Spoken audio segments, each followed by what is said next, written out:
This is State Representative Kerry Condata inviting you to watch our new and improved 12th District 2.0 show. Guest hosts John Wise and Shiloh Shower bring it all home with yours truly, Kerry Condata.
Ladies and gentlemen, welcome back to the 12th District. As you know, we've been following the trade negotiations back east. We will have more updates on that in the coming weeks. It is still under negotiation. Mexico is done. Canada is still being negotiated at the time of this filming. Today, we are going to talk about the current situation and very interesting part of history with the Supreme Court hearings that are happening back in Washington, D.C. They opened with a very circus-like situation, really out of control. A really kind of a sad day, but in the midst of all that crazy chaos and circus, a couple of great superstars stepped out and made some incredible speeches. We think they're so incredible that we're going to run them pretty much in their entirety. The first one's from Ben Sasse, the senator from Nebraska. That will be in the first section of this show in its entirety. I think it is one of the most important political speeches of the last 20 years. I wanted you to see it in its entirety. And then in the second section, we'll take a quick excerpt from Ted Cruz, who also laid down the law in this hearing on the Kavanaugh Supreme Court nomination. It has been quite a week or weeks, and by the time this show is filmed, there may be a determination, or by the time this is shown, there may be a determination on that nomination. But I'm going to tell you, history was made in these hearings, and these two speeches will go down as two of the best. We'll be right back, and you'll be seeing in its entirety Ben Sasse at the opening comments from the Supreme Court nomination hearings.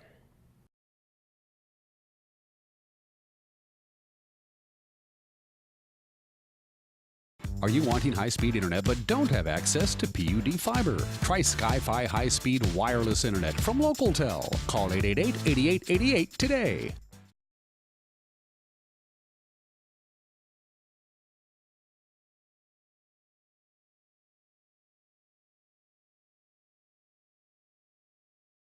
The hysteria around Supreme Court confirmation hearings is coming from the fact that we have a fundamental misunderstanding of the role of the Supreme Court in American life now. Our political commentary talks about the Supreme Court like there are people wearing red and blue jerseys. That's a really dangerous thing. And by the way, if they have red and blue jerseys, I would welcome my colleagues to introduce the legislation that ends lifetime tenure for the judiciary. Because if they're just politicians, then the people should have power, and they shouldn't have lifetime appointments. So until you introduce that legislation, I don't believe you really want the Supreme Court to be a politicized body, though that's the way we constantly talk about it now. We can and we should do better than this. It's predictable that every confirmation hearing now is going to be overblown, politicized circus. And it's because we've accepted a new theory about how our three branches of government should work, and in particular how the judiciary should work. What Supreme Court confirmation hearings should be about is an opportunity to go back and do schoolhouse rock civics for our kids. We should be talking about how a bill becomes a law and what the job of Article 2 is and what the job of Article 3 is. So let's try just a little bit. How did we get here and how can we fix it? I want to make just 4 brief points. Number 1, in our system, the legislative branch is supposed to be the center of our politics. Number 2, it's not. Why not? Because for the last century, and increasing by the decade right now, more and more legislative authority is delegated to the executive branch every year. Both parties do it.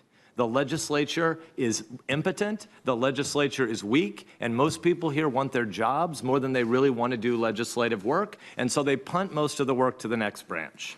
Third consequence is that this transfer of power means the people yearn for a place where politics can actually be done. And when we don't do a lot of big, actual political debating here, we transfer it to the Supreme Court. And that's why the Supreme Court is increasingly a substitute political battleground in America. It is not healthy, but it is what happens, and it's something that our founders wouldn't be able to make any sense of.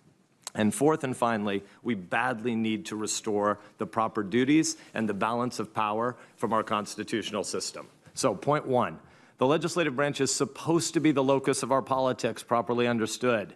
Since we're here in this room today, because this is a Supreme Court confirmation hearing, we're tempted to start with Article 3. But really, we need Article 3 is the part of the Constitution that sets up the judiciary. We really should be starting with Article 1, which is us. What is the legislature's job?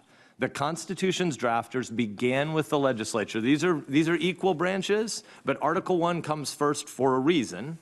And that's because policymaking is supposed to be done in the body that makes laws. That means that this is supposed to be the institution dedicated to political fights. If we see lots and lots of protests in front of the Supreme Court, that's a pretty good litmus test barometer of the fact that our republic isn't healthy. Because people shouldn't be thinking they are protesting in front of the Supreme Court, they should be protesting in front of this body.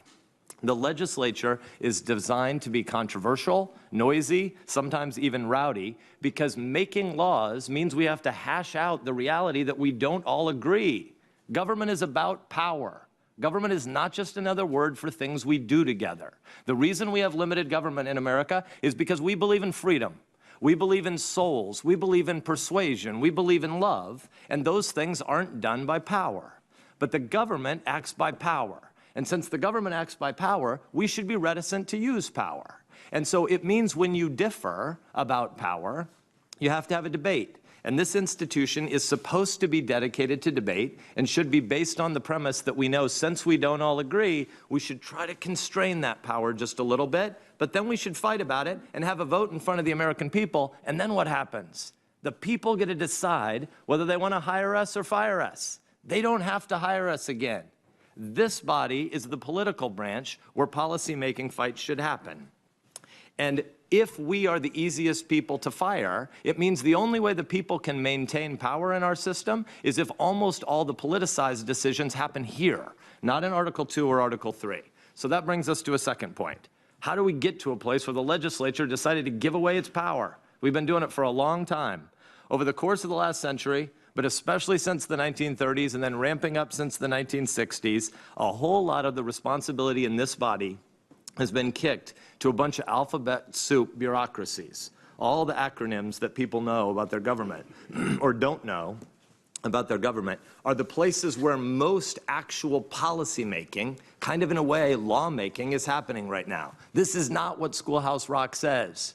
There's no verse of Schoolhouse Rock that says give a whole bunch of power to the alphabet soup agencies and let them decide what the governance decision should be for the people, because the people don't have any way to fire the bureaucrats. And so what we mostly do around this body is not pass laws. What we mostly do is decide to give permission to the secretary or the administrator of bureaucracy X, Y, or Z to make law-like regulations. That's mostly what we do here. We go home and we pretend we make laws. No, we don't. We write giant pieces of legislation, 1,200 pages, 1,500 pages long, that people haven't read, filled with all these terms that are undefined, and we say the secretary of such and such shall promulgate rules that do the rest of our dang jobs. That's why there's so many fights about the executive branch and about the judiciary, because this body rarely finishes its work. And the House is even worse. I don't really believe that. It just seemed like you needed to try to unite us in some way. So I admit that there are rational arguments that one could make for this new system.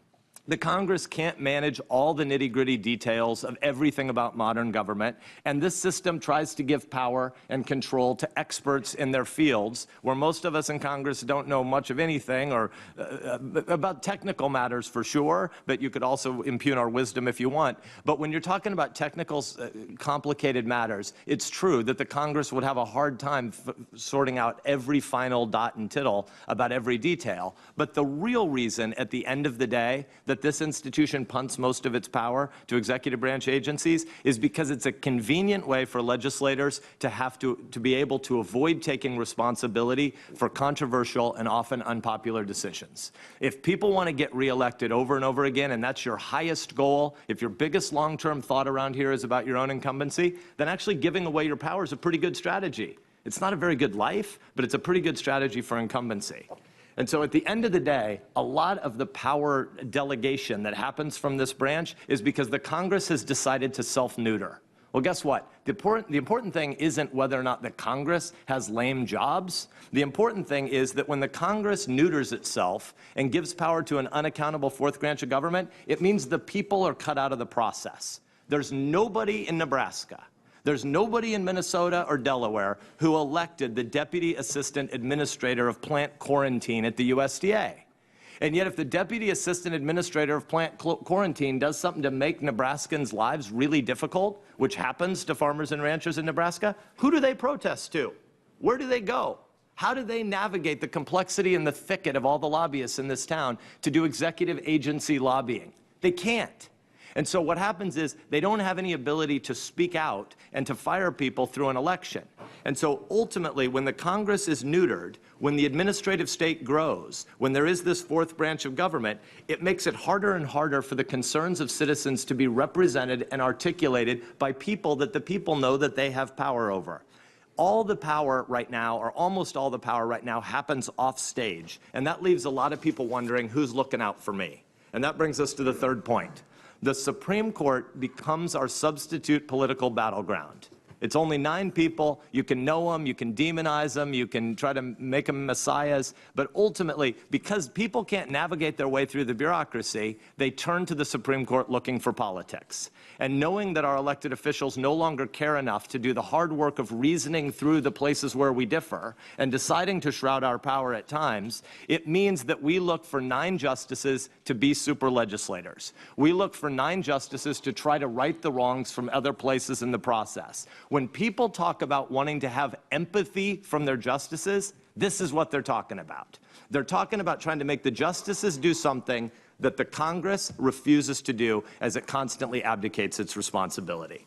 The hyperventilating that we see in this process and the way that today's hearing started with 90 minutes of theatrics that are pre-planned with certain members of the other side here, it shows us a system that is wildly out of whack. And thus a fourth and final point. The solution here is not to try to find judges who will be policymakers. The solution is not to try to turn the Supreme Court into an election battle for TV. The solution is to restore a proper constitutional order with a balance of powers. We need Schoolhouse Rock back. We need a Congress that writes laws and then stands before the people and suffers the consequences and gets to go back to our own Mount Vernon if that's what the electors decide. We need an executive branch that has a humble view of its job as enforcing the law, not trying to write laws in the Congress's absence. And we need a judiciary that tries to apply written laws to facts and cases that are actually before it. This is the elegant and the fair process that the founders created. It's the process where the people who are elected, 2 and 6 years in this institution, 4 years in the executive branch, can be fired because the justices and the judges, the men and women who serve America's people by wearing black robes, they're insulated from politics. This is why we talk about an independent judiciary. This is why they wear robes. This is why we shouldn't talk about Republican and Democratic judges and justices. This is why we say justice is blind. This is why we give judges lifetime tenure. And this is why this is the last job interview Brett Kavanaugh will ever have. Because he's going to a job where he's not supposed to be a super legislator. So the question before us today is not what does Brett Kavanaugh think 11 years ago on some policy matter. The question before us is whether or not he has the temperament and the character to take his policy views and his political preferences and put them in a box marked irrelevant and set it aside every morning when he puts on the black robe. The question is, does he have the character and temperament to do that? If you don't think he does, vote no. But if you think he does, stop the charades. Because at the end of the day, I think all of us know that Brett Kavanaugh understands his job isn't to rewrite laws as he wishes they were. He understands that he's not being interviewed to be a super legislator. He understands that his job isn't to seek popularity. His job is to be fair and dispassionate. It is not to exercise empathy. It is to follow written laws. Contrary to the onion-like smears that we hear outside, Judge Kavanaugh doesn't hate women and children. Judge Kavanaugh doesn't lust after dirty water and stinky air. No, looking at his record, it seems to me that what he actually dislikes are legislators that are too lazy and too risk-averse to do our actual jobs. It seems to me that if you read his 300-plus opinions, what his opinions reveal to me is a dissatisfaction. I think he would argue a constitutionally compelled dissatisfaction with power-hungry executive branch bureaucrats doing our job when we fail to do it. And in this view, I think he's aligned with the founders. For our Constitution places power not in the hands of this city's bureaucracy, which can't be fired, but our Constitution places the policy-making power in the 535 of our hands because the voters can hire and fire us. And if the voters are going to retain their power, they need a legislature that's responsive to politics, not a judiciary that's responsive to politics. It seems to me that Judge Kavanaugh is ready to do his job. The question for us is whether we're ready to do our job. Thank you, Mr. Chairman.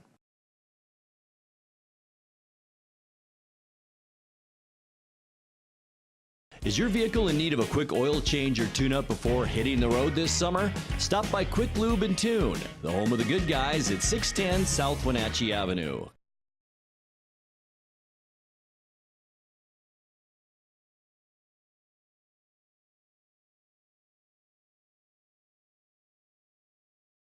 So why is it that the Democrats are putting so much energy in saying hand over all of those documents? Because they know beyond a shadow of doubt that President George W. Bush's White House team is not going to allow every piece of paper that went to the president to be made public any more than any other White House would. Republican or Democrat, no White House would allow every piece of paper that went to and from the president to be made public. Indeed, there are rules and laws and procedures for when and how presidential papers become public. And the reason the Democrats are fighting so loudly on this issue is they're making a demand they know is impossible to meet, and by the way, is utterly irrelevant to what actually Judge Kavanaugh thinks, believes, or has said. It would open up all sorts of fishing expeditions to attack, relitigate George W. Bush's record as president and what various cabinet members and senior advisors might or might not have said. But it is, at the end of the day, simply an attempt to distract and delay. And indeed, the multiple motions we've seen from Democrats, delay this confirmation, that reveals the whole joke. Their objective is delay. So what is this fight about? If it's not about documents, if it's not about Judge Kavanaugh's credentials, if it's not about his judicial record, what is this fight about? I believe this fight is nothing more and nothing less than an attempt by our Democratic colleagues to relitigate the 2016 presidential election. 2016 was a hard-fought election all around. And it was the first presidential election in 60 years where Americans went to the polls with a vacant seat on the Supreme Court, one that the next president would fill. Americans knew who had been in that seat, the late Justice Antonin Scalia, one of the greatest jurists ever to sit on the U.S. Supreme Court. And it was the first time since President Dwight D. Eisenhower's re-election campaign that a Supreme Court seat was directly on the ballot. Both candidates knew the importance of the vacant Supreme Court seat, and it was a major issue of contention in the presidential election. Donald Trump and Hillary Clinton were both clear about what kind of justices and judges they would appoint. During all three presidential debates, both candidates were asked what qualities were most important to them when selecting a Supreme Court justice. Secretary Clinton's answer was clear. She wanted a Supreme Court justice who would be a liberal progressive, willing to rewrite the U.S. Constitution, willing to impose liberal policy agendas that she could not get through the democratic process, that the Congress of the United States would not adopt, but that she hoped 5 unelected lawyers would force on the American people. That's what Hillary Clinton promised for her judicial nominees. Then candidate Donald Trump gave a very different answer. He said he was looking to appoint judges in the mold of Justice Scalia. He said he wanted to appoint judges who would interpret the Constitution based on its original public meaning, who would interpret the statutes according to the text, and who would uphold the rule of law and treat parties fairly, regardless of who they are or where they come from. Then candidate Donald Trump also did something that no presidential candidate has done before. He published a list of nominees that he would choose from when filling Justice Scalia's seat, providing unprecedented transparency to the American people. All of this was laid before the American people as they went to the polls on November 8th, 2016. And the American people made a choice that night. Now, my Democratic colleagues are not happy with the choice the American people made. But as President Obama famously said, elections have consequences.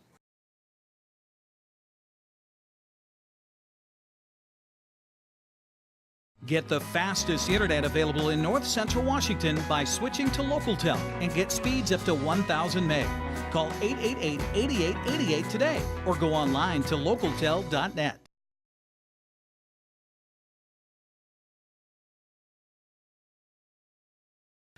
Well, there you have it, folks. Some excerpts from the hearings for the Supreme Court nomination. Two of the greatest speeches I've heard in years. I think particularly the Ben Sasse speech really wrapped up what is a huge problem in the United States today. He really puts it in context. And by the way, he's no Trump fan either. So he's a pretty balanced individual, and his resume is amazing if you haven't seen it. He's got a PhD in American history and taught American history in Texas. So a very well qualified individual, but a beautifully laid out speech. And Ted Cruz really laying down the law as Ted does so well. Well, we've got lots coming to you. Next week, we're going to talk about housing. We've got an expert on housing, what we can do to get more housing, get the prices down, get the rentals down. This is the #1 issue in the area right now. We're going to be attacking it head on with one of the leaders in Olympia on this issue. And in the following weeks, we'll be talking about each of the initiatives before the election so you can see what you're really voting on. There's some really big time initiatives, and we're going to cover every one of them. And then we're going to talk a little bit about the election itself. There is a lot happening here at the 12th District. Stay tuned every week. For now, we got to go. This is your State Representative, Kerry Condata. We'll see you next week.